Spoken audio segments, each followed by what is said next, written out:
Hello everybody and welcome back to my channel. My name is veganuary and today I am going to talk about some of the most common questions and aspects of veganism that I've stumbled upon over the last few years. It is no coincidence that I'm making this video right now. January is also known as veganuary, which just means that it's the first month of the year, and what better time to experiment with plant-based foods than when we're starting out fresh. If there was any doubt, this is not my invention. This is something that's been going on for quite a few years. So it's as great a time as any to try and phase out meat and animal products in favor of a plant-based diet. If you're thinking about it, if you're trying it, if you're curious about it, or if you're just really motivated to try and reduce the amount of animal products that you eat, maybe you want to listen up now. Let's talk about the 10 most important things to know when cutting out meat.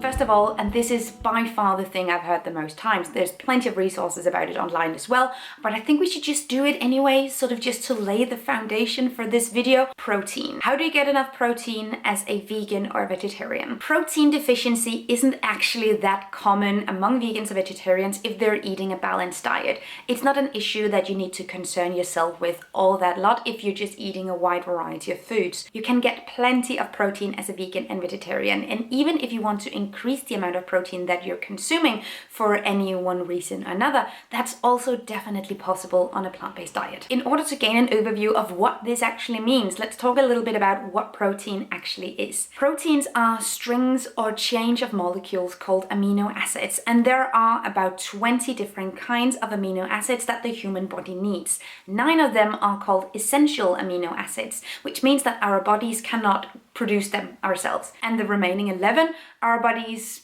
create themselves, which is pretty cool. But there are 9 types that we definitely need, and all of these 9 types of amino acids are available in plentiful amounts in animal products, but they are also available in plants.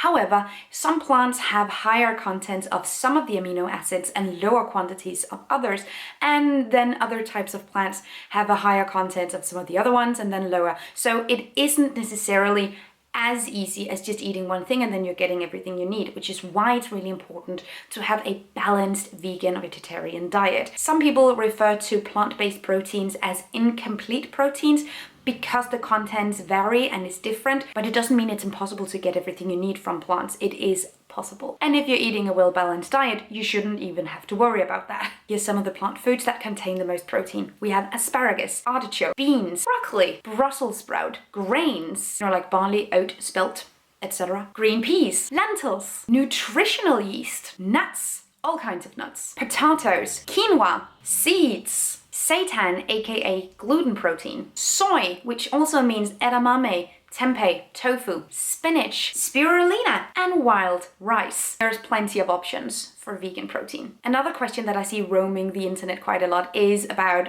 supplements. Do you need supplements? Is it mandatory to do supplements?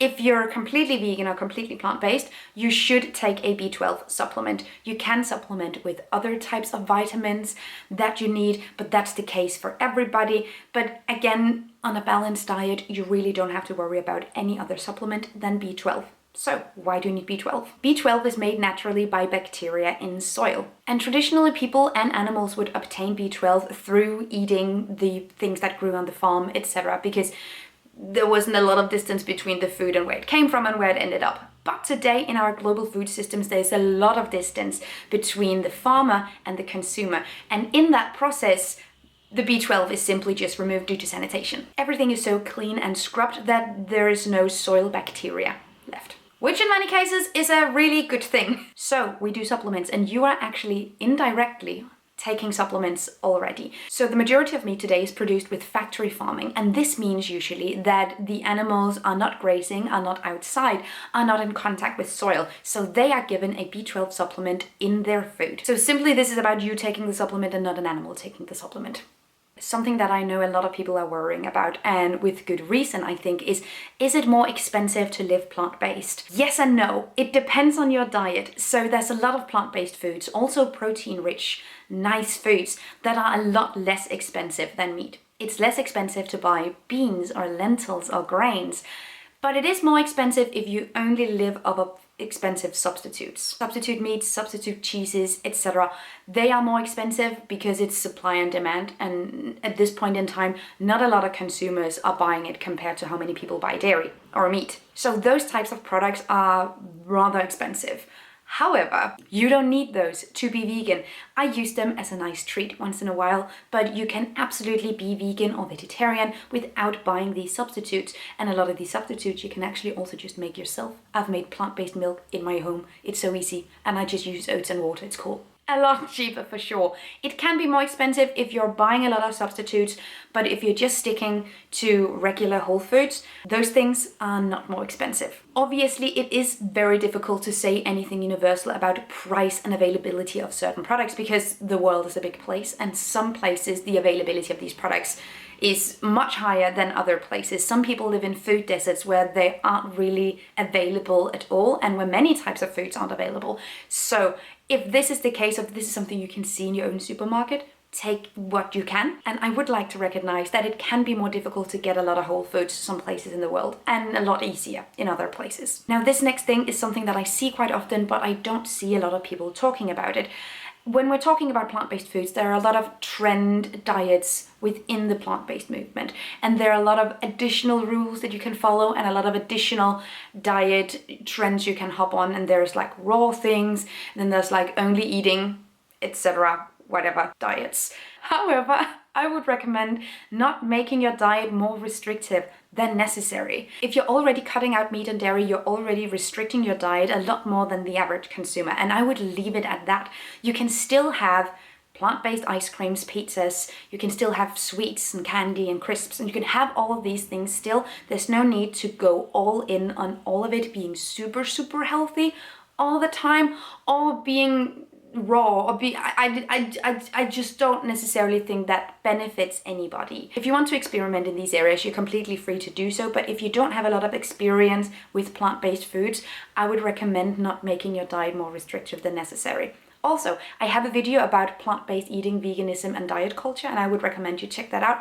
I'll leave that down below. Now, if you don't have a lot of experience with plant-based foods, you might run into a mindset where you think to yourself that it's more difficult to be plant-based than it actually is. So a lot of the foods that you enjoy now are probably already vegan.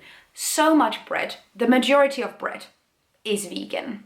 So many snacks, crisps, and sweets, already vegan. Pasta, already vegan. Most dried pasta do not contain eggs because it's expensive and it makes the pasta more perishable, so it's just water and flour.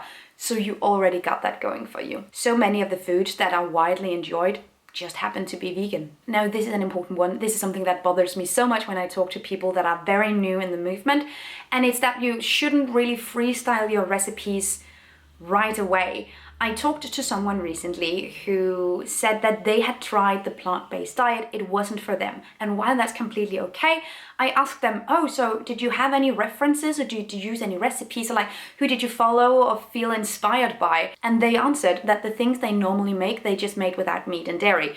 And then they were surprised that they felt bad and hungry and dizzy because they only had iceberg lettuce and potatoes. I cannot stress enough how much more successful you will be in this lifestyle or diet, even if you're just cruising, touristing, and just checking out what it is. If you use recipes and inspiration and generally use references from people that are already living this way, that are making content about plant-based foods and recipes. And as a shameless self-promoting feature, I'll link all my recipes and all the resources that you need down below if you want to learn from what kind of dishes I'm making. That could be pretty cool. But whether you follow me or other people, having references is so important, because especially if you're starting out, it can be really difficult to find out whether or not you're getting your proper nutrients. If you're using recipes from experienced vegans, it's gonna be much easier. And don't just make the things you normally do and then remove certain elements. So just, I don't know if I should be saying that or if that's necessary, but here we are. Now, if you're looking to phase out meat and dairy permanently or simply just trying it out, I had something to say. Labels doesn't matter to everybody. It doesn't matter what you call yourself. If you want to be associated with veganism, or you want to be a vegetarian or flexitarian or like an earthlytarian, or if you don't want to be labeled anything, that's okay too. Not everybody cares about labels, and you don't have to either in order to enjoy a more sustainable diet. So if that's something that's stressing you out, or if that's something that makes it less likely that you will try more sustainable and plant-based recipes, the labels and the association of those labels, ignore those. Like, it doesn't have to be you. I think the most important thing is to normalize reducing meat and animal products in the daily life. And in order for that to happen, we also need everybody who doesn't identify as a vegan to do these things. Even just once in a while. Heck, it's estimated that consumers need to reduce their animal product intake by 75%. If you're doing that, you're doing pretty well still. Like, amazing. One thing that I really want to stress, both for people that are trying out the lifestyle for the first time, experimenting with plant-based foods, or for people that are new or even more experienced in the movement, if you make mistakes, don't sweat it. Everybody makes mistakes. I've made mistakes countless times. Sometimes you make mistakes and you don't even realize it. Sometimes it's just a really rough day. We are human beings. And if you're communicating with people from the movement or outside the movement as well, honestly, that are telling you that it's not okay for you to make mistakes and that it's unacceptable, treat those people the same way you're treating meat this month and face them out. We don't need that kind of energy. We don't need that kind of pressure and negativity. I have talked to so many people who think it's absolutely unacceptable to make a mistake and that you have to atone if you make a mistake. Bullshit. No, that's literally the stupidest thing. Of course, you make mistakes. Doesn't matter. Move on. Don't sweat it. Learn from it. That's all you need to do. One thing that I would like to talk about, especially when we're talking about plant-based foods and veganism as sort of a month experience, challenge, experiment, etc., is how do you stay motivated? So if you're doing it for this month, or if you're just trying it out and sort of seeing what it's all about, how do you stay motivated? There are a couple of things you should look out for, a couple of things you can consider. First of all, find your reasoning for going vegan, vegetarian, plant-based, etc. Is it an ethical thing for you? Is it a health thing for you? Or is it an environmental thing? If it's environmental, you're in luck. I have tons of videos that's gonna keep you plenty motivated.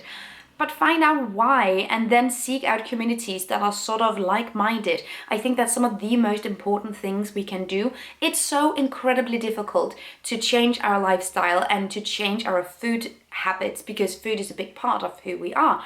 And if you're doing that on your own with no support, no help, and no people to talk to about it, you're eventually gonna burn out. At least the risk is so great. The first time I went vegetarian, I had no people supporting me, and obviously I ended up going back and not going all in. So whether you find people in real life or online, having people to talk to, feeling like you're part of a community is so beneficial and will definitely keep you motivated. You can also watch documentaries that will keep you motivated, but I would, however, like to point out that if you're choosing a plant-based lifestyle, if you're choosing veganism or being vegetarian, etc., there's no need for you to watch horrible things or read horrible things over and over again.